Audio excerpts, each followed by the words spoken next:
राहुल गांधी जी राहुल गांधी का जन्म 19 जून 1970 को दिल्ली में। यह जन्म किसी साधारण परिवार में नहीं हुआ था, बल्कि उस घर में हुआ था जिसने भारतीय राजनीति पर दशकों तक राज किया। उसके पिता राजीव गांधी भारत के सबसे युवा प्रधानमंत्री, जिन्होंने देश को नई तकनीक और कंप्यूटराइजेशन की दिशा में आगे बढ़ाया। लेकिन 1991 में उनकी हत्या ने पूरे देश को झंझोर कर रख दिया। उनकी माता सोनिया गांधी इटली में जन्मी। शादी के बाद उन्होंने भारतीय राजनीति को अपनाया और लंबे समय तक कांग्रेस पार्टी की कमान संभाली। राहुल गांधी की दादी थी इंदिरा गांधी, भारत की पहली और अब तक की एकमात्र महिला प्रधानमंत्री। उनका कार्यालय इतिहास के बड़े फैसलों और विवाद से भरा रहा, लेकिन 1984 में उनकी हत्या ने राहुल गांधी के बचपन को गहरे जख्म दिए। और उनके दादा थे जवाहरलाल नेहरू, स्वतंत्र भारत के पहले प्रधानमंत्री। उनकी विरासत और उनका नाम हमेशा राहुल गांधी की पहचान का हिस्सा बना रहा।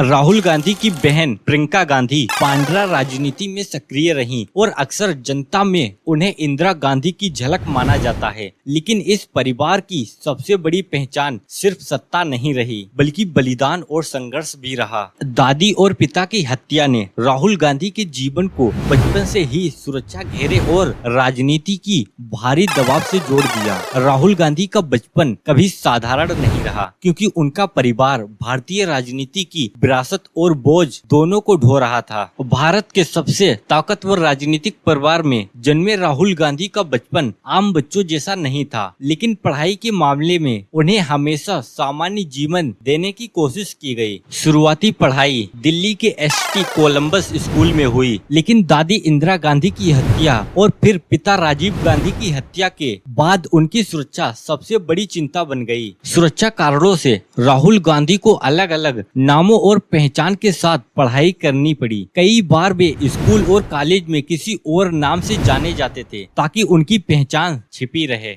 विदेश में उन्होंने पढ़ाई का सफर जारी रखा। पहले उन्होंने अमेरिका की हार्वर्ड यूनिवर्सिटी में दाखिला लिया, लेकिन सुरक्षा खतरों की वजह से वहां की पढ़ाई अधूरी छोड़नी पड़ी। इसके बाद वे अमेरिका में ही रोलेंस कॉलेज फ्लोरिडा चले गए, जहां से उन्होंने ग्रेजुएशन 1994 में पूरा किया। स्नातक के बाद राहुल गांधी ने इंग्लैंड की कैम्ब्रिज यूनिवर्सिटी से एमफिल इन डिप्लोमेट स्टडी की डिग्री हासिल की। पढ़ाई के दौरान वे अपने परिवार की राजनीति छवि से दूर रहना चाहते थे। विदेश में उन्होंने एक सामान्य छात्र की तरह रहकर बिना किसी खास पहचान के अपनी शिक्षा पूरी की। राहुल गांधी का शैक्षिक सफर यही दिखाता है कि राजनीति से दूर रहते हुए भी उन्हें हमेशा सुरक्षा और पहचान छुपाने की मजबूरी झेलनी पड़ी। साल 2004 भारतीय राजनीति में एक नया चेहरा उतरा। नेहरू गांधी परिवार का वारिस राहुल गांधी। उन्होंने उत्तर प्रदेश की अमेठी लोकसभा सीट से चुनाव लड़ा।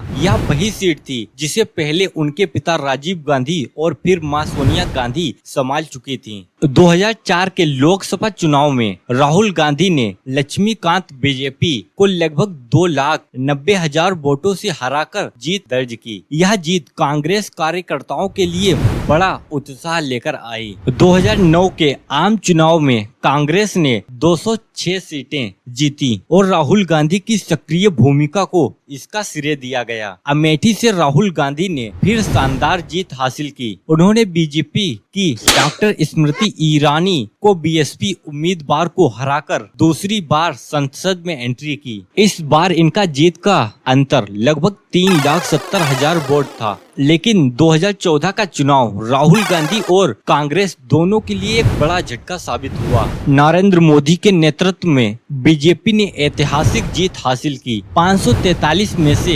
282 सीटें। वहीं कांग्रेस सिर्फ 44 सीटों पर सिमट कर रह गई, जो उसका अब तक का सबसे बुरा प्रदर्शन था। राहुल गांधी ने भले ही अमेठी की जीत दर्ज की, लेकिन इस बार उनका अंतर बहुत कम हो गया। उन्होंने स्मृति ईरानी को केवल 1 1,07,000 वोटों से हराया। यह नतीजा बताता था कि राहुल गांधी का गढ़ अब पहले जैसा सुरक्षित नहीं रहा। फिर आया 2019 का चुनाव, जिसे राहुल गांधी के लिए सबसे कठिन दौर कहा जा सकता है। नरेंद्र मोदी की लहर और भी तेज थी। बीजेपी ने इस बार 303 सीटें जीती, जबकि कांग्रेस सिर्फ 52 सीटों तक पहुंच पाई। लेकिन सबसे बड़ा झटका तब लगा जब राहुल गांधी अपनी परंपरागत सीट अमेठी से हार गए। अमेठी में स्मृति ईरानी ने उन्हें 55,000 वोटों से हरा दिया। हालांकि राहुल गांधी ने केरल की वायनाड सीट से चुनाव जीतकर संसद में वापसी की, लेकिन अमेठी की हार ने उनके राजनीतिक करियर पर बड़ा सवाल खड़ा कर दिया। 2014 और 2019 की इन लगातार हारों ने राहुल गांधी की नेतृत्व क्षमता को कटघरे में लाकर खड़ा कर दिया। कई बार उन्हें नॉन सीरियस और कमजोर नेता कहा गया, लेकिन इसके बावजूद राहुल गांधी ने राजनीति से पीछे हटने के बजाय संघर्ष का रास्ता चुना और खुद को जनता से जोड़ने की कोशिश जारी रखी। राहुल गांधी भारतीय राजनीति के सबसे चर्चित और सबसे विवादित नेताओं में से एक रहे। कांग्रेस पार्टी के नेता होने के बावजूद उनकी छवि हमेशा आलोचना और व्यंग का शिकार रही। उनकी भाषाओं में की गई गलतियां और अजीब बयान अक्सर सुर्खियों में रहते हैं। कभी वे कहते हैं आलू की फैक्ट्री लगाई जा सकती थी, तो कभी कहते हैं भारत एक सौतेली माँ है। ऐसे बयान उनकी राजनीतिक विरोधियों और मीडिया के लिए मजाक का विषय बन गए। 2009 के बाद मीडिया ने उन्हें पप्पू का टैग दे दिया और सोशल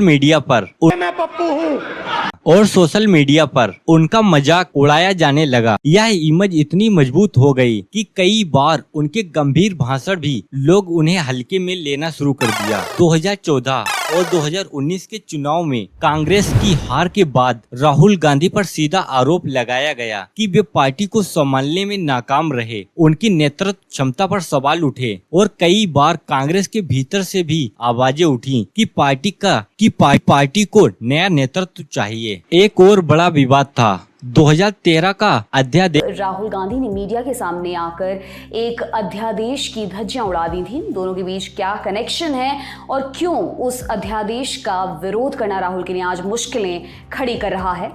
मनमोहन सिंह की सरकार ने अपराधिक पृष्ठभूमि वाले नेताओं को बचाने के लिए अध्यादेश लगाया, लेकिन राहुल गांधी ने प्रेस कॉन्फ्रेंस में अचानक उस अध्यादेश की कॉपी फाड़ दी और उसे नॉनसेंस कहा। इस घटना ने सरकार को शर्मिंदगी में डाल दिया और प्रधानमंत्री की साख पर सवाल खड़े कर दिए। संसद में भी राहुल गांधी कई बार चर्चा में रहे। 2018 में प्रधानमंत्री नरेंद्र मोदी पर तीखा हमला करने के बाद उन्होंने अचानक उठकर नरेंद्र मोदी को गले लगा लिया। यह घटना राहुल गांधी पर यह भी आरोप लगता रहा कि वे राजनीति को गंभीरता से नहीं लेते। अक्सर लंबे समय तक विदेश यात्रा पर चले जाते हैं, जिससे विरोधी उन्हें पार्ट टाइम नेता कहते हैं। 2019 के चुनाव के बाद जब अमेठी से हार गए तो आलोचकों ने कहा यह राहुल गांधी नहीं बल्कि कांग्रेस की परंपरागत राजनीति की हार थी। लेकिन आलोचनाओं के बावजूद राहुल गांधी ने राजनीति छोड़ने से इनकार कर दिया। उन्होंने हमेशा कहा कि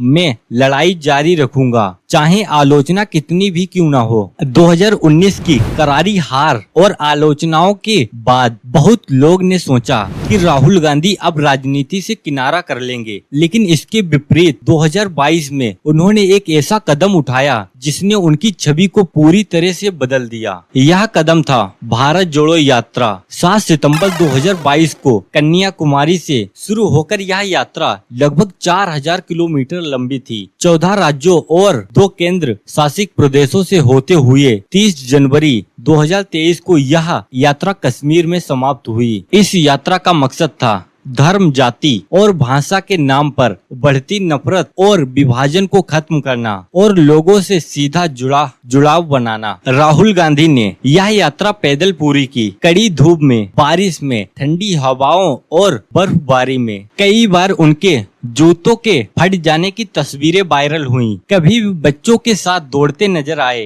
तो कभी किसान और मजदूरों के साथ सड़क पर बैठकर खाना खाते दिखे। इस यात्रा ने लाखों लोग शामिल हुए, साधारण नागरिक, किसान, महिलाएं, युवा और कई बड़े नेता। राहुल गांधी की दाढ़ी और नया अंदाज मीडिया की सुर्खियों में बन गया। लोगों ने कहना शुरू किया कि राहुल गांधी अब एक सीरियस नेता की तरह दिख रहे हैं। यात्रा के दौरान राहुल गांधी ने बेरोजगारी, महंगाई और संविधान की रक्षा जैसे मुद्दाओं को उठाया। उन्होंने खुद कहा, यह यात्रा राजनीतिक नहीं बल्कि विचारधारा की लड़ाई है। इस यात्रा ने कांग्रेस कार्यकर्ताओं में नई जान फूंक दी। कई बार राजनीतिक विश्लेषकों ने भी माना कि इससे राहुल गांधी की छवि बदली है। जहां पहले उन्हें पप्पू कहकर मजाक उड़ाया जाता था, अब उन्हें जनता का नेता मानकर देखा जाने लगा। 2024 के आम चुनाव से पहले यह यात्रा कांग्रेस के लिए सबसे बड़ा राजनीतिक अभियान साबित हुई और राहुल गांधी के लिए यह उनके जीवन की सबसे अहम राजनीतिक यात्रा थी, जिसने उन्हें एक नए अवतार में जनता के सामने पेश किया। राहुल गांधी एक ऐसा नाम जो भारतीय राजनीति में हमेशा चर्चे में रहा, कभी विरासत के वारिस के रूप में तो कभी कमजोर नेता के आरोप के बीच। उनके परदादा, दादी और पिता तीनों प्रधानमंत्री रहे, लेकिन राहुल गांधी के लिए सत्ता की कुर्सी कभी आसान न रही। उनके हिस्से में आई आलोचना, हार और मजाक। 2014 और 2019 की हार ने उनकी राजनीतिक यात्रा को लगभग खत्म कर दिया था, लेकिन भारत जोड़ो यात्रा ने उन्हें एक नई पहचान दी। एक ऐसे नेताजी जो सिर्फ सत्ता नहीं बल्कि लोगों से जुड़ाव की बात करता है। सवाल अब भी वही है, क्या राहुल गांधी कभी प्रधानमंत्री बन पाएंगे? क्या वे कांग्रेस को फिर से भारत की सबसे बड़ी पार्टी बना पाएंगे, या उनकी कहानी हमेशा संघर्ष और विवाद के बीच ही सिमट कर रह जाएगी? इतिहास गवाह है, नेहरू गांधी परिवार ने देश को प्रधानमंत्री दिए, लेकिन राहुल गांधी की कहानी अब भी अधूरी है। यह कहानी है विरासत और संघर्ष की, आलोचना और उम्मीद की, हार और एक नए अवतार की, और शायद यही राहुल गांधी की सबसे बड़ी पहचान